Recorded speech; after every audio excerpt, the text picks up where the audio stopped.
Mitch McConnell is the Senate Minority Leader, and based on the amount of money he has for his PAC and everything else, probably the most powerful Republican senator in a lot of ways.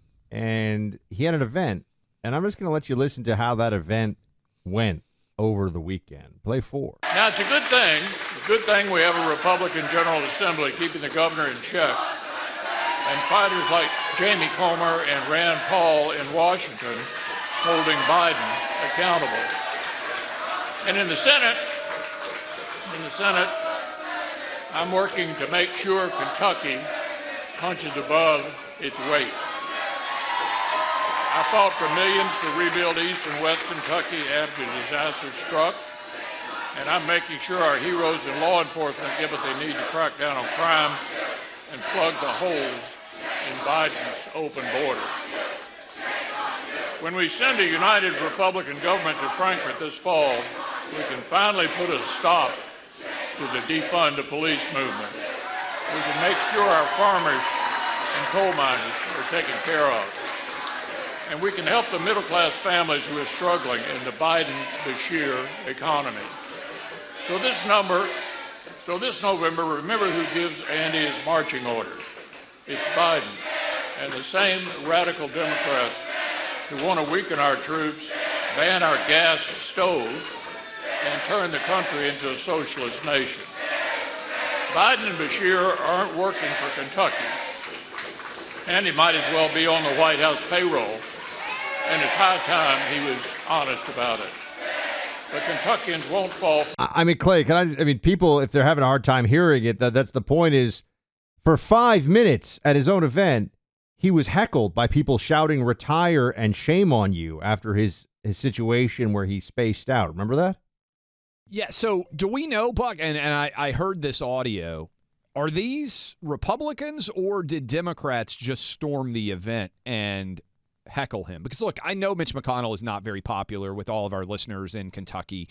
There are a lot of Republicans that are fed up with. It's got to be left-wing activists, right? I mean, I don't think Republicans would do. I mean, he's an old man. He's too old, but. Buck, you were playing audio of Mitch McConnell in Kentucky, and that was Democrat activists, a public event, probably, but also maybe some Republicans, Fancy Farm too. Picnic. The what was it? The Fancy Farm Picnic, I've been told. Okay, Fancy Farm Picnic. We talked about this, and some of our listeners called in after Mitch McConnell had his moment where he appeared to freeze and then come back and said he was fine. We know that he's had several falling incidents. Again, he's not young. He's over 80, and like many of the people that are currently representing us in Washington, D.C., health has been a major concern, whether it's Joe Biden, whether it's Mitch McConnell, whether it's Dianne Feinstein, sadly, whether it's John Fetterman. Okay, so we talked about the fact that the state of Kentucky passed a bill that says the legislature, which is overwhelmingly led by Republicans, has the ability, because the governor is a Democrat, and this surprises a lot of people, the election is coming on this November. Daniel Cameron, who I believe we're going to have on, is the nominee.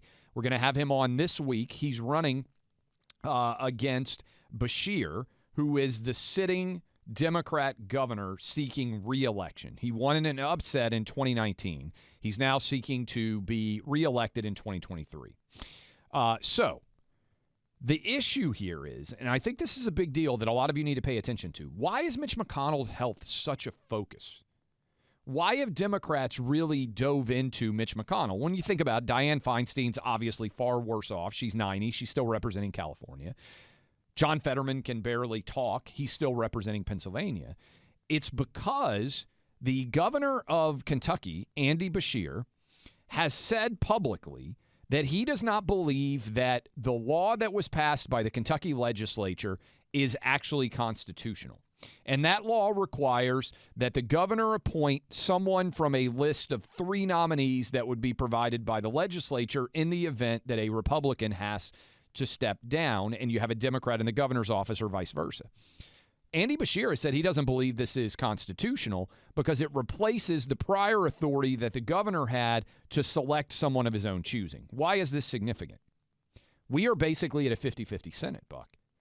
I think if Andy Beshear is reelected in November, that is in about 3 or 4 months, that in the event that Mitch McConnell for the next 4 years, or I think he's serving through 2026, has any sort of health-related condition, Kentucky's governor, if he's a Democrat, is going to appoint a Democrat, and he's going to dare the courts to say, you don't have the ability to do this.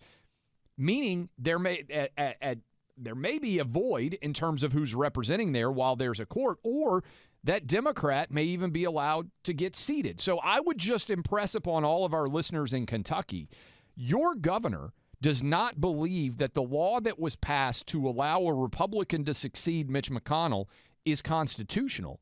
And I think he'll challenge it, and he will appoint a Democrat to replace Mitch McConnell if he can. That's why Democrats are paying a lot of attention to Mitch McConnell right now. And so if you're out there and you think, I don't like Mitch McConnell, I don't think he's doing a great job, I understand that argument, certainly. But understand that the governor of Kentucky, who is a Democrat, believes that he has the authority to put a Democrat in to replace Mitch McConnell, which in the event we're still sitting around a 50-50 Senate, even after 2024, if this guy is reelected, could decide control of the Senate. I will say that there was a whole cult of RBG. Remember this? Yep. And this is before you and I teamed up, Clay. I would talk on my show about how this obsession with the Ruth Bader Ginsburg workout routine and this pretense that Ruth Bader Ginsburg is some cool pop culture figure, and there were little dolls and figurines being made about her all the time. This whole thing, there was a bizarre, and it only happened at the very end of her life, cult of RBG, and there was this whole calculation that people were trying, Democrats were making, saying, look, you got to retire. You got to retire while we have a Democrat to replace you. And sure enough, she decided to go a different route, and it had an impact. These things matter. These rules that we have in place about appointments and succession for people who have won elected office and what happens there can have pretty major impact. So assuming that legal, and it's even more than just a legal interpretation. If the governor says that statute is invalid and it's just going to do it, I assume there'll be some process, but that it might be interesting. You don't know how that's going to turn out. That's what I'm saying. So it's a risk either way. So, and what I would say to Kentuckians is you can eliminate that risk by putting Daniel Cameron in as governor, because then he would appoint a Republican. There would be no constitutional uncertainty. There'd be no legal battle over this. Don't we have Daniel Cameron on this week, I believe? We are indeed. I believe Look Wednesday. At that. Wednesday, we're going to have Daniel Cameron on. But if you're in Kentucky, this is a big deal. Don't think just because the law was changed that it's going to maintain its viability.